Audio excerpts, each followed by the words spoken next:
Om Namo Bhagavate Vasudevaya. Om Namo Bhagavate Vasudevaya. Om Namo Bhagavate Vasudevaya. Narayanam Namaskritya Naram Chaiva Narottamam Devim Saraswatim Vyasam Tato Jayamudiraya. Nashtaprayeshu Patreshu Nityam Bhagavata Sevaya. Bhagavate Ruttama Shloke Bhaktir Bhavati Naishtiki. Om Gnanatimirandasya Gnananjana Shalakaya Chakshurunmilitam Mena Tasmai Shri Gurave Namaha. Om Vishnupadaya Krishna Preshnaya Bhutale Srimati Bhakti Vedanta Swamini Namini.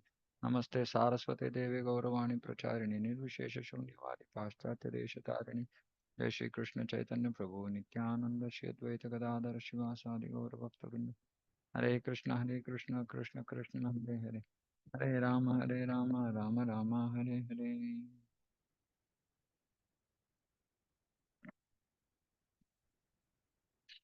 Bhagavatam Canto 4 Chapter 8 Verse 53 Japascha paramo guhyah Shruyatam me nripatmaja Yam saptaratram prapathan Puman pashyati khecharan. O son of the king, now I shall speak unto you the mantra which is to be chanted with this process of meditation. And so what was the process of meditation? Meditating on the form of Lord Vishnu. That was explained. Now he is saying, I'll speak unto you the mantra. One who carefully chants this mantra for 7 nights can see the perfect human beings, siddhas, mm, flying in the sky. Within this universe, there is a planet called Siddhaloka. The inhabitants of Siddhaloka are by nature perfect in the yoga achievements. Siddhas, they are called, which are of 8 varieties: uh, Anima, Lagima, etc. Smaller than the smallest, lighter than the lightest, bigger than the biggest. One can immediately get whatever he likes. One can even create a planet. Um, yeah, so any kind of magic that somebody shows is just, he's a great yogi, but not God or not even close to God. Because for Krishna, Krishna is not so, I mean, yogis don't attract Krishna. Only bhaktas attract Krishna. So from Krishna's point of view, yogis are just selfish people who have achieved something for themselves. Mm, But Krishna sees very highly. He sees his devotees who are so selfless. That is why Chaitanya Charitamrita says, Bhukti Mukti Kami. So one who is Bhukti for Bhoga, Mukti, one who is running behind Mukti. They're all selfish. So Krishna is not very attracted by them. Uh, So So even, yeah, people who have all these great powers, they're they're just selfish and they achieved some siddhis. These are some of the yogic perfections by virtue of laghima, mm, meaning purificatory process to become lighter than the lightest. The inhabitants of Siddhaloka can fly in the sky without airplanes or airships. So how do these people fly in the sky? Siddhas, they just because they become lighter than the lightest. So they just use this siddhi they have, which is laghima siddhi, and they can fly. It is hinted herein by Narada Muni to Dhruva Maharaj that by meditating upon the transcendental form of the Lord and at the same time chanting the mantra, one becomes so perfect within 7 days that he can see the human beings who fly in the sky. Meaning, we can understand by this the by the process of bhakti, achieving this siddhi is not very difficult. And it's also said pure devotees have all these siddhis, but they have no intention to use them. Mm. And in fact, it's said that we should never trust the senses at any point of time. And the senses might just get carried away by these um, senses are going to get carried away by these siddhis, and they might become attached to sense gratification. So, so the senses are like serpents. The yogi has to be very, very careful about the senses. He should never take them for granted. We should never think that, okay, I have conquered my mind, I have conquered my senses. because they are like snakes. Of course, when once all the poison is removed, then they might completely be under control. But even those who have fully removed their poison don't take the senses lightly. They're very careful about engaging with their senses. And this is one very important thing, actually, engaging with the senses, because mm, many times in conditioned life, we by naturally, based on our nature, we tend to engage our senses with the sense objects. Mm. It is like brushing teeth, like naturally we engage. But a person who does bhakti sadhana, and then he becomes very conscious about the natural misuse of the senses, which he has been doing before, and he becomes very careful about it. Meaning, generally somebody likes to eat good food, okay, and naturally attached to the tongue. Now, natural attachment to the tongue will result in anything that he or she sees. Naturally a hand will go pick up that stuff and put in the mouth, for example, right? Now, a bhakta, so he has to become very careful about this. Oh, okay, my tongue is my biggest enemy. Okay, let me be very careful. So like this. So, mm, but this whole point about siddhis and these are all very trivial stuff for bhaktas. Side effect. Mm, Yeah, so by doing this chanting mantra and doing meditation on Vishnu, very short time one can see those people who got siddhis, and in some time they will achieve the siddhis also. It's not very big. Narada Muni uses the word japa, which indicates that the mantra to be chanted is very confidential. Um, One may ask, if it is confidential, why is it mentioned in the writing of Srimad Bhagavatam? It is confidential in this sense. One may receive a published mantra anywhere, but unless it is accepted through the chain of disciplic succession, the mantra does not act. It is the Padma Purana statement. Mantra nishpala mataha. If the mantra is not coming through disciplic succession, mantra does not act. However, this is not true for Hare Krishna Mahamantra. Hare Krishna Mahamantra doesn't have any constraint, but this is for other mantras. Could be Gayatri mantra, etc., etc. Any other mantra that somebody wants to chant, it has to be accepted through from the Guru only. Gayatri mantra is first heard from the Guru's mouth. It's not that the mantra is not known, but the mantra will not work. Mm. Mantra itself might be known. Okay, what is the mantra? How do we chant the mantra? But unless it is accepted through Guru, it won't work. Mantra does not act. It is said by authoritative sources that any mantra chanted without having been received from the disciplic succession has no efficacy. Another point established in this verse is that the meditation should be carried on with the chanting of a mantra. Chanting of the Hare Krishna mantra is the easiest process of meditation in this age. As soon as one chants the Hare Krishna mantra, he sees the forms of Krishna, Rama, and their energies. And that is a perfect stage of trance. Prabhupada just like, yeah, yeah, this is how it is. As a matter of fact, yes, as soon as you chant, you should see the forms of Krishna, Rama, and their energies, meaning Radha, Sita, etc. That is a perfect stage of trance. One should not artificially try to see the form of the Lord while chanting. But when the chanting is performed offenselessly, the Lord will automatically reveal himself to the view of the chanter. Of course, before this stage, there is a stage of when the Nama is chanted, automatically the form, etc., comes in the mirror of the mind. It's not actually revealed, but it's like a hyperlink. It just suddenly, the form of the Lord comes to the mind. Pastimes come to the mind. But in the perfectional stage, it is revealed. Uh, like for example, this is like static images that is live. It's like that. But yeah, both are transcendental, but just for our understanding. Mm. But one should not artificially try to like force oneself to see the form of the Lord. No, focus has to be on the Nama. Just by chanting,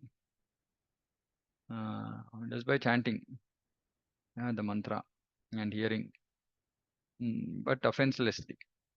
So the offenseless chanting is important. So then we have to understand nama pradas, make sure that we are not doing any of the aparadas. Um, uh, Many times we think that we know the nama pradas, but maybe we are not actually following 100%. And of course, like uh, out of all the nama pradas, guru ravagya, not following the instructions of the spiritual master. Now this is somewhat taken for granted by many devotees. Uh, uh, okay, can somebody try to explain to me what is guru ravagya? Guru ravagya means not following the instruction of the spiritual master. How do we end up doing guru ravagya?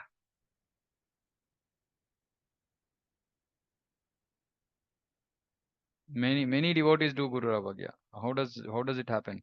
Though their intention is not to do guru ravagya. Okay, maybe not many of you are yeah, understand this. So see the like I keep repeating every time saying that you know one initiation means one has to hear, right? One hearing the words of the spiritual master. Uh, when you hear the words of the spiritual master, whatever he is saying, for example, say you are hearing a lecture and your spiritual master is saying one has to get up at 5 a.m. every day to do Mangalarti. For example, you heard this statement, mm, and you just forgot about it, or you decided not to implement it. It's okay if you are not able to do, but the desire is still there saying that, okay, my Guru Maharaj wants me to get up at 5. Okay, I'm trying hard, I'm begging for mercy. I'm asking senior devotees, what can I do? Trying to make some changes. Still, I'm struggling. One day I get up, one day I don't get up. That is not Guru Ravagya. That is a sincere disciple trying to follow the instructions of the Guru. Okay. But Guru Ravagya is hearing something like this and just not bothering about it. It's Guru Ravagya. It's Nama Prada. So we won't make progress. That is the reason why it is said that the whole process of initiation is based on Shravanam. And what is the idea? The idea is that I should be willing to follow the instructions of my Guru. If I'm not willing to follow the instructions of my Guru as I hear them, Diksha Kale Bhakta Kare Atma Samarpan. If I'm not ready to, I'm not done Atma Samarpan, I'm not surrendered to the Guru fully, then I would want to maintain my independence. Maintaining that independence will result in Guru Ravagya automatically. Yeah, it's the first Nama Prada or one of the important Nama Pradas. Then, of course, Vaishnava Ninda, etc. And then lastly, we get stuck with inattentive chanting mm, and still being attached to material things, aham and mama. So typically, these three things are the killers. Mm, Not following instructions of Guru, um, then inattentive chanting, actually aham mama, and then inattentive chanting because inattentive chanting is said that it is the mother of all offenses. But we can also understand saying that if I am so much engrossed in aham mama, then I will also become inattentive. So both ways. So if we do offenseless chanting, then then we'll come to that is nama. Then we'll come to nama bhasa. Then we'll come to shuddha nama. When we come to shuddha nama, Lord will reveal Himself.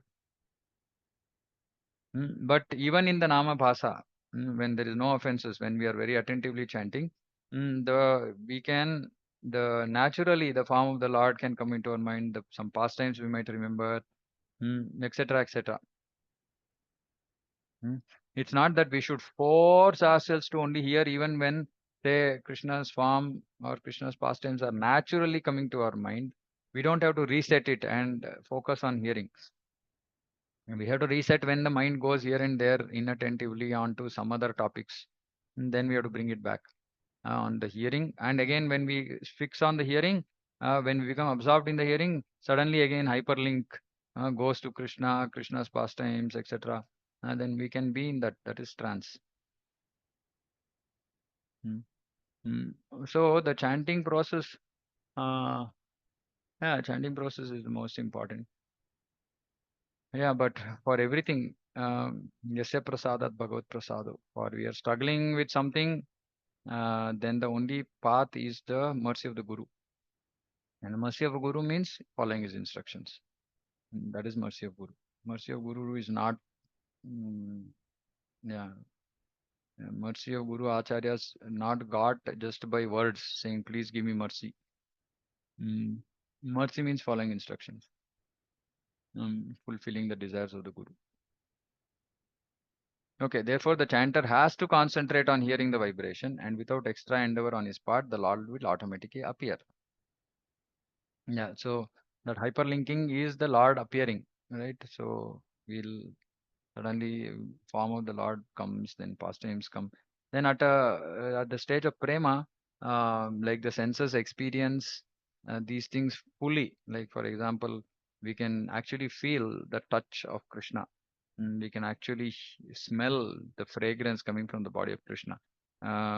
Initially, these things might not happen, right? But the Lord will automatically appear in His form.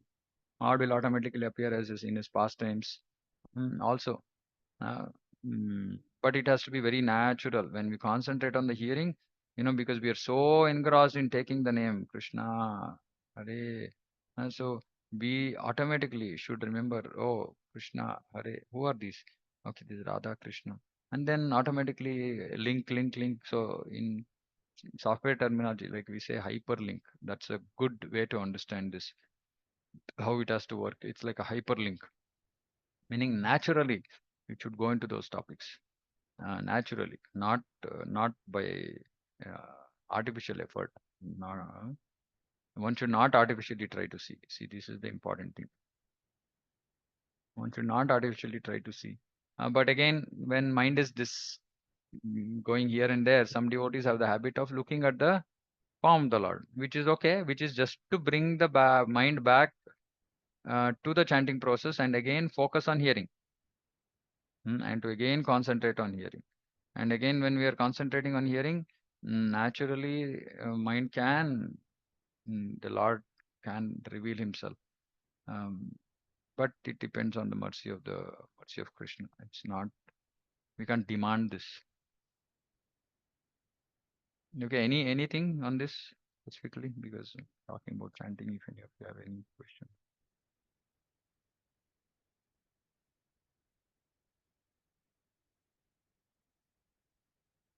Okay. Om Namo Bhagavate Vasudevaya Mantrenanena Devasya Kuryadravyamayin Buddha Saparyam Vivider Dravyer Deshakala Vibhagavit. Om Namo Bhagavate Vasudevaya. This was the mantra given. This is the 12 syllable mantra for worshipping Lord Krishna.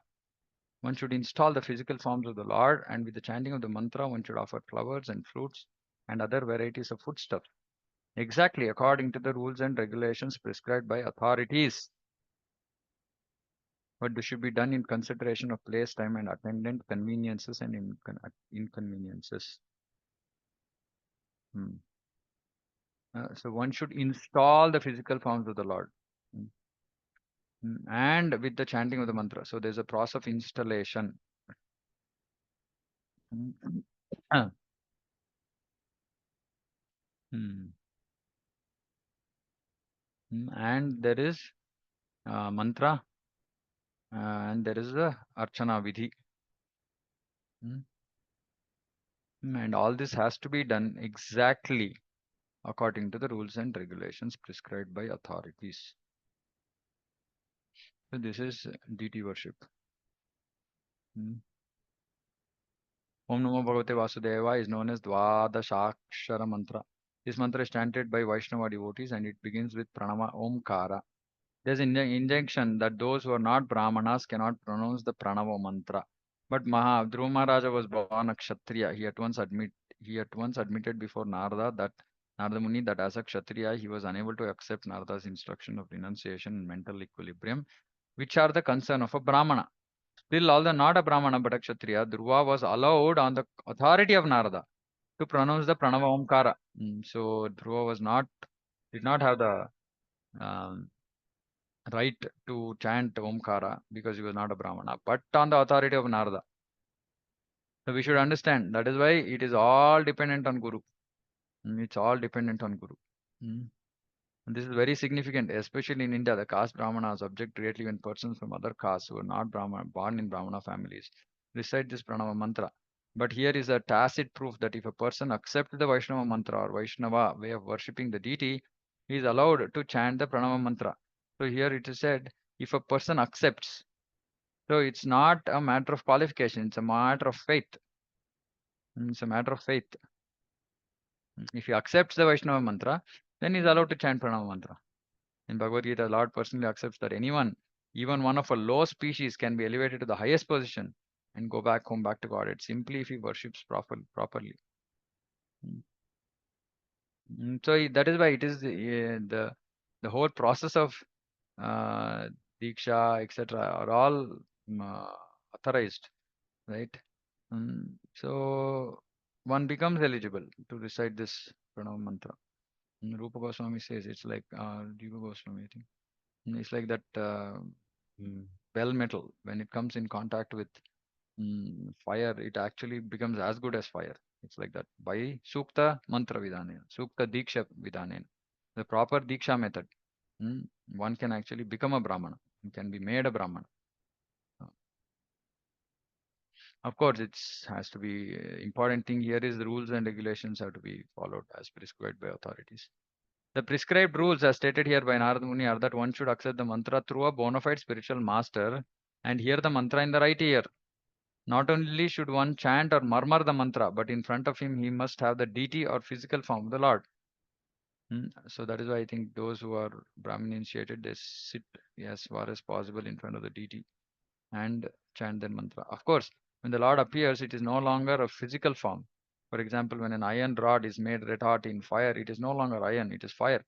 Similarly, when we make a form of the Lord, whether of wood or stone or metal or jewels or paint, or even a form within the mind, it is a bona fide spiritual transcendental form of the Lord.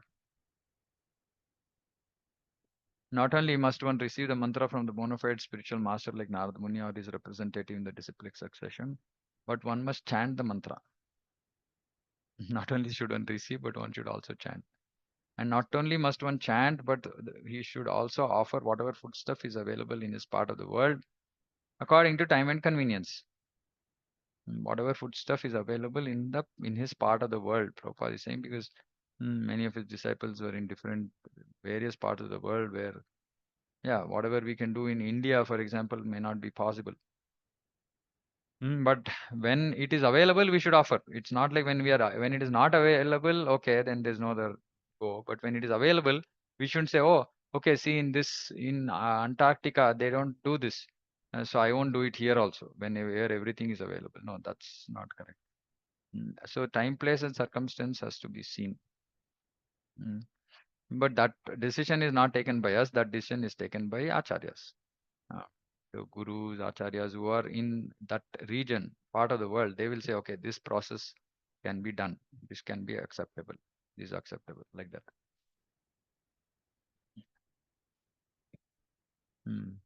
We make a form of the Lord, wood, stone, metal, jewels, or paint, or even a form within the mind. 1, 2, 3, 4, 5, 6. Okay. The method of worship, chanting the mantra and preparing the forms of the Lord, is not stereotyped, nor is it exactly the same everywhere. It is especially mentioned in this verse that one should take consideration time, place, and available conveniences. Our Krishna consciousness movement is going on throughout the entire world, and we also install deities in different centers. Sometimes our Indian friends, puffed up with concocted notions, criticize. This has not been done, that has not been done, but they forget this instruction of Narada Muni to one of the greatest Vaishnavas, Dhruva Maharaj. One has to consider the particular time, country, and conveniences. What is convenient in India may not be convenient in Western countries. But like I said, it's not required that we copy whatever is being done in the West.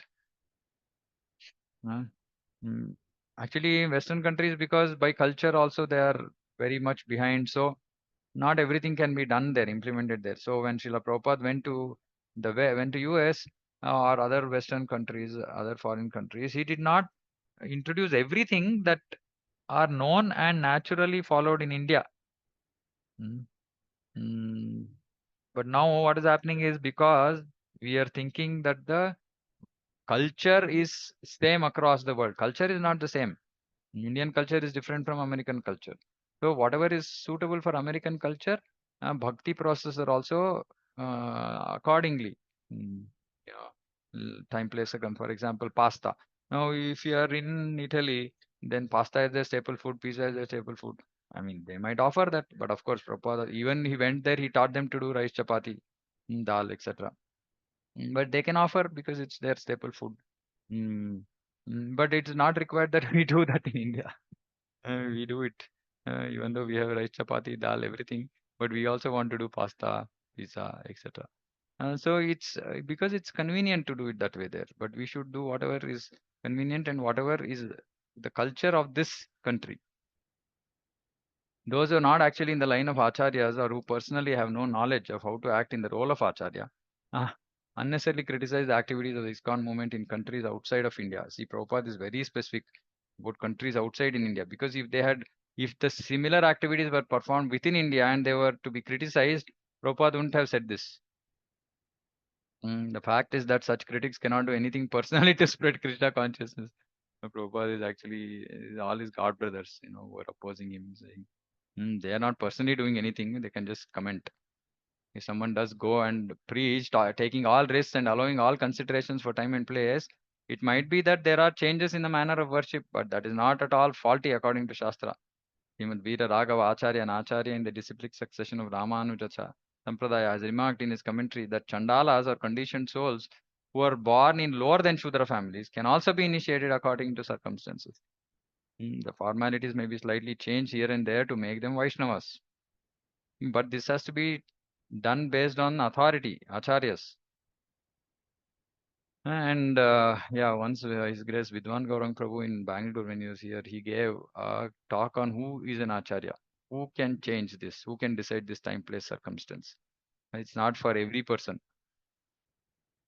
Chaitanya Mahaprabhu recommends that his name should be heard in every nook and corner of the world.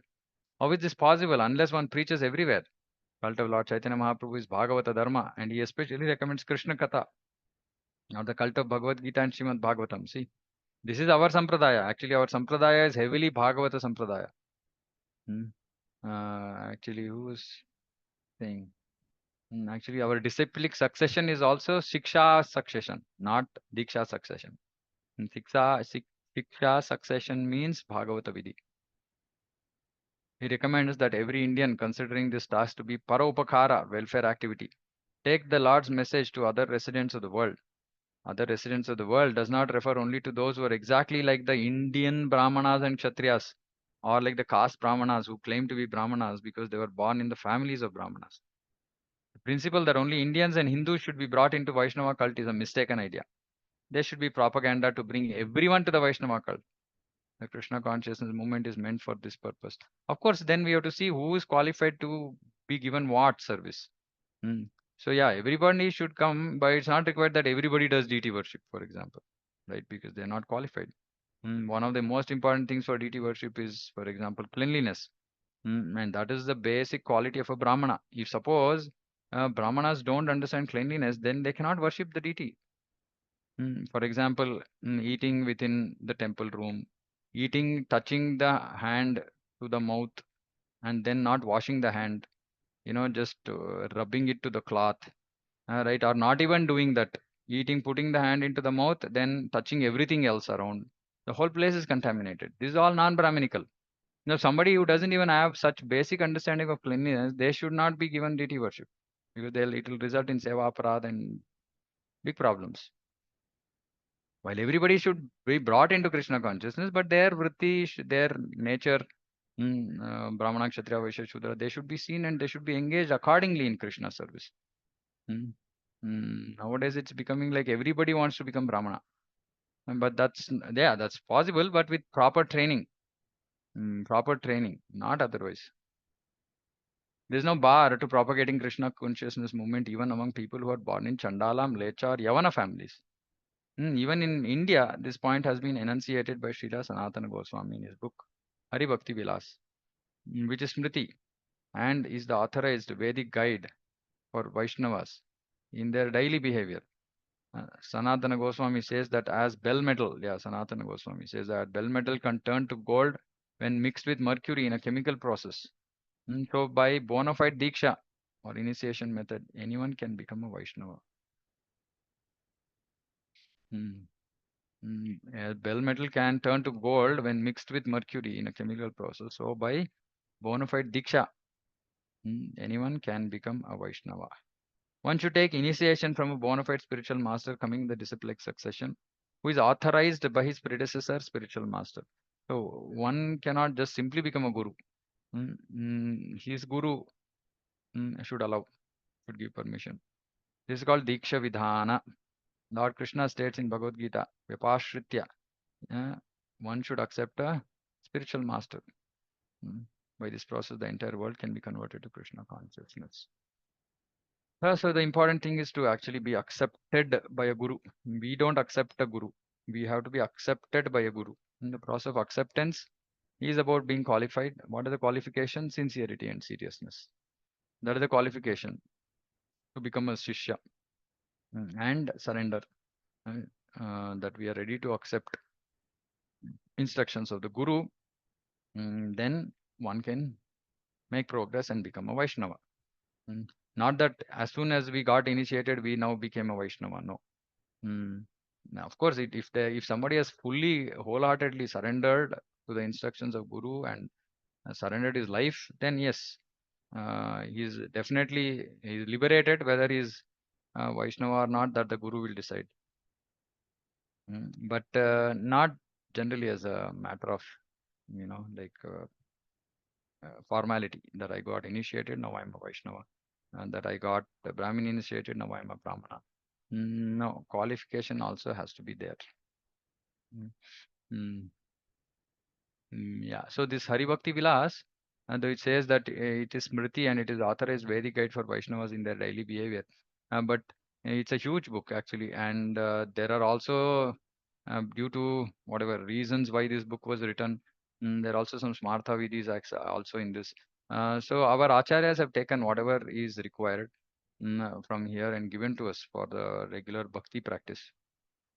And of course, a lot more work I think has been done to understand what else is required from Hari Bhakti Vilas, which is applicable for Vaishnavas, etc. But yeah, it's like a 7-volume book. It's been translated in English. Yeah. Okay, I think I'll stop here. Any questions, comments?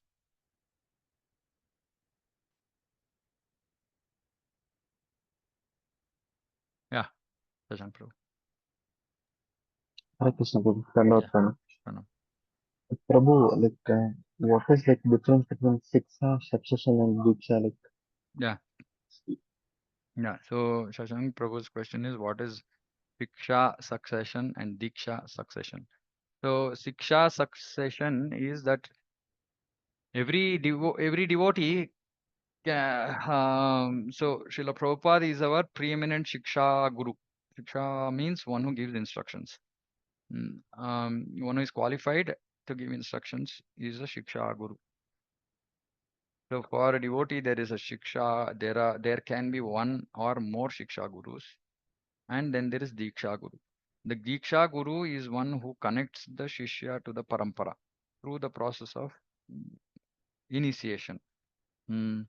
Now, before the time of Srila Bhaktisiddhanta Saraswati Thakur, there was no process of Harinam Diksha, which is getting Diksha and name and Tulasi beads. And this was not there. Only previously Diksha means Brahmana Diksha. But then Srila Bhakti Siddhanta Saraswati Thakur introduced Harinam Diksha for reason that people who had come from different backgrounds, not necessarily Brahmana backgrounds, etc., were being seen as Vaishya, Vaishnava, Shudra, Vaishnava, like that, and that's offensive to call a Vaishnava Vaishya or Brahmana or Kshatriya or Shudra, etc. So to really eliminate that, he introduced this process by which now everybody got a diksha, like a spiritual name. So everybody became equal. But that was the only intention. Because Harinam doesn't require any diksha. And then Mantra diksha was there, Brahmana diksha was there. Um, but yeah, now in ISKCON there is first initiation and second initiation. First initiation is Harinam diksha, second initiation is Brahmana diksha. Um, Mm, so succession means the guru from whom you have taken Diksha, his guru, his guru, his guru, so on, right? That is Diksha succession. Shiksha succession is like a tongue twister. Shiksha succession is the from whom you are taking Shiksha, then from whom he has taken Siksha, from whom he has taken Sisha, like that. Now, typically, the one whom we take Siksha from should also be our Diksha guru, generally. Mm. That is why typically the process is that first when we come to ISKCON, we read Prabhupada's books, we hear from Prabhupada till we have become fixed in understanding the philosophy. Now then we start looking for other Shiksha gurus, and we look for other Shiksha gurus first by hearing from the disciples of Prabhupada. Now at this point of time, we hear from disciples of Prabhupada who are also uh, authorized to initiate by ISKCON. And we get into the habit of hearing, and whichever Vani connects with us, and then we decide that, okay, I'm ready to surrender to this Guru. Then that is now that Guru becomes the Shiksha Guru at that point. So Prabhupada is our preeminent Shiksha Guru. Then this Vaishnava from whom we are hearing also becomes a Shiksha Guru. And then in course of time that we go and request for Diksha from the same Shiksha Guru, who is also authorized to give Diksha. After that, typically devotees can have other Shiksha Gurus as well. Generally advised to be disciples of their Diksha Guru, generally. But in some cases, it could be otherwise also, provided the Shiksha Guru that one is deciding to select also understands the mood of that particular devotee's Guru.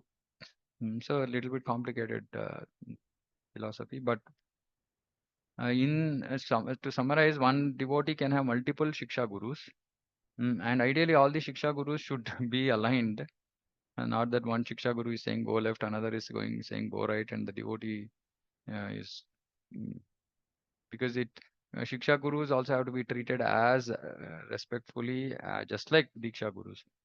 So if suppose a Shiksha Guru is telling something and we are not following, that also becomes Guru Ravagya.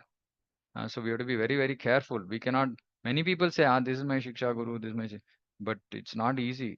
We can take guidance, but if you want to consider somebody as a Shiksha Guru, we should be ready. First of all, we should know that that person mm, is qualified. Second thing is we should be ready to fully accept whatever that person is saying. Now, if we don't know whether that person is perfect or not, and we accept, and then we do something which he or she says, and then it is wrong, then it is our mistake that we chose the wrong Shiksha Guru. Um, or if the Shiksha Guru is qualified, but we say no, no, no, he's just, we like not respect him as required, then we'll end up doing Guru Ravagya, and that will also Nama Prada, so it will prevent our focus. Um, yeah, so that is the whole concept of Shiksha and Diksha Guru. Is that okay? Yeah, Prabhu. Yeah. And Prabhu, Okay. second question I have. Sorry Mm. to interrupt. Yeah, yeah, no Prabhu, problem. it was mentioned like one should not artificially try to see form of the Lord while Yeah, chanting Hare Krishna no yeah, mantra. yeah, So when like usually when I started to chant, I used to remember Krishna like Radha Madhava like mm, Mayapur like so. yeah, So I'm trying to like imagine. the deity which was Correct. there in Mayapur, and then I am chanting like the Yeah, face yeah, of Krishna. yeah. So I'm imagining deity. Is it wrong, or like here it is mentioned one should not artificially? So I got bit confused, Prabhu, there. Yeah. No, we should not do it artificially. Initially we do, but then our focus should go more and more on hearing. And if we are really so much attached to Radha Madhav, then even when we are trying to hear again, Radha Madhav will come back, which is okay. But we should not, like, as a process of chanting, we should not sit and say, okay, now, okay, first before chanting, okay, let me focus my mind on Radha Madhav. Okay, and then Hare Krishna. And now I'm actually not hearing the Nama at all. I'm just, through the mind of my eye, I'm just trying to see that form, and then I'm chanting, but I'm not hearing the chanting at all. That's not recommended. Is that okay? Yeah. So like I should when I chant, my complete concentration should be on the mantra. Yeah. Like See, we have to of remember that the mind can only focus on one sense at a time. hmm, hmm, Mind cannot focus on two senses. Mind cannot focus on the ear and the eyes or the mind. Or, yeah. Here, if the mind is actually thinking about, then it became dhyana. It actually became dhyana process. It's not chanting process. okay, okay, Prabhu. Yeah. Thanks, Prabhu. Yeah. It's okay. Slowly you can try to alter. I mean, I also used to do this for many, many months, many years. Then more and more focus has to go on hearing. Yeah, Yeah, you can Prabhu, because slowly. yeah, Prabhu, because for me like it automatically comes through like No, when automatically I if it start. comes, there's no issue. But it should not be that you first. How should we start chanting? We should start chanting with the focus on the nama. Hmm. Then suddenly in the middle, okay, Radha Madhav came. Okay, no problem. Just continue chanting. Still, but it's not like okay, we start off with chanting, focusing on Radha Madhav, and then we start chanting when we are not hearing the chanting at all. That should not be the process. The process should start with focus on hearing, and in the middle, if our mind gets, suddenly form of the Lord comes into our mind, that's okay. That's okay. Okay, okay. Hare Thanks, Krishna, Prabhu. Hare Yeah, Krishna Prabhu, just in continuation with what you said. yeah. But then Krishna asked Arjuna, he said, fight and then think of me. He was, No, that's it's not during like chanting. That's not during chanting. not That's during during the rest chanting. of the day. Okay. Yeah. Fine. And that So, also we should understand Mamanusmara Yudhyacha doesn't mean that Arjuna every second was thinking about Krishna before he was leaving his arrow, right? yes, Prabhu. So we should understand that it basically means that it should be in line with what Krishna expects. Results have to be offered to Krishna, etc., etc. Right? Of course, for those who can, for example, somebody is cooking and they can also, you know, manmana and think about Krishna, then it's okay. But for example, software people, where mind and intelligence are being used in doing something, it's not possible to actually put the mind on the, we are trying to solve a particular problem, and we also at the same time try to think about Krishna is not possible. So it basically means that in whichever activities, for example, somebody is on the field doing Krishi, yes, he can possibly think about Krishna. Um, but yeah, it's more of the activity should be done for the pleasure of the Lord, more in that mode, not for sense gratification. Yes, Yeah. Prabhuji. Yeah. Okay. Anything else? Pranam Prabhuji, Yeah. just 2 minutes, like in continuation to this question. Prabhuji, sometimes like while chanting, we prayers come to our mind or some like repentance or guilt that Lord, I'm No, sorry, that's I'm okay. not able to do this. That's okay. Okay, That's, okay. that's okay. Thank you. See, prayers are absolutely okay. Um, repentance also, when the repentance comes, it is also directed to Radha and Krishna only, right? Saying, I'm sorry, Radha and Krishna, I'm doing this, or yeah, those things are okay. See, the whole thing is that we should reach a stage, we should understand these are all initial stages of chanting, but we should reach a stage where we are simply chanting for the pleasure of the Lord, right? Like we know that that Lord is very pleased by my chanting, and then Lord will reveal himself, right? So everything else is just intermediate stages, we can say. Yeah, but it's not bad. At the same time, it's not the best. Yes, Prabhuji, it's like Yeah. sometimes my like situation, like I'm somewhat like complaining or something, that is wrong, na? Because Lord knows my situation, and sometimes it's like I'm chanting while running here and there. Like sometimes, like there are all like non-devotee people around, and atmosphere is also like that. The TV is going on, music is going on, and Oh, like okay, so I want to so. clarify one thing. This is not during your 16 rounds chanting, right? This is the rest of the day. Sometimes, like my chanting, few rounds are left, and then that Okay, that also I has to feel be bad. somehow, yeah, that you have to feel bad. That somehow you have to try and fix it such that you don't end up chanting with, people and activities around you. But yeah, extra chanting is okay. These things are okay. Meaning that extra chanting is a practice to Ma Manusmara Yuddhacha. Always think about Krishna irrespective what else we are doing. So it's not really considered as Nama Prada. But it's just taken more as a means to remember Krishna when we are doing other things. But when we are doing the 16 rounds chanting, it is absolutely the focus has to be on chanting. And it shouldn't be done in Yes. a atmosphere which breeds Nama Prada as much as possible. Of course, everybody's situation is Right. different. And if some rounds are left, like it's okay in the evening, like if somebody they are not at home, then I can chant because in the morning Yeah, sometimes yeah, it it's is fine. noisy. Yeah, Yeah. that's Oh, fine. thank you, Prabhuji. Yeah, okay. Okay, we'll stop here. Srimad Bhagavatam ki jai, Jagat Guru Srila Prabhupada ki jai, Vancha Kalpatarubhyascha Kripa Sindhuvascha, Patitanam Pavanebhyo Vaishnavebhyo Namo Vaishnavebhyo ki jai, Jagat Guru Srila Prabhupada ki jai. Hare Krishna. Hare Krishna Prabhu.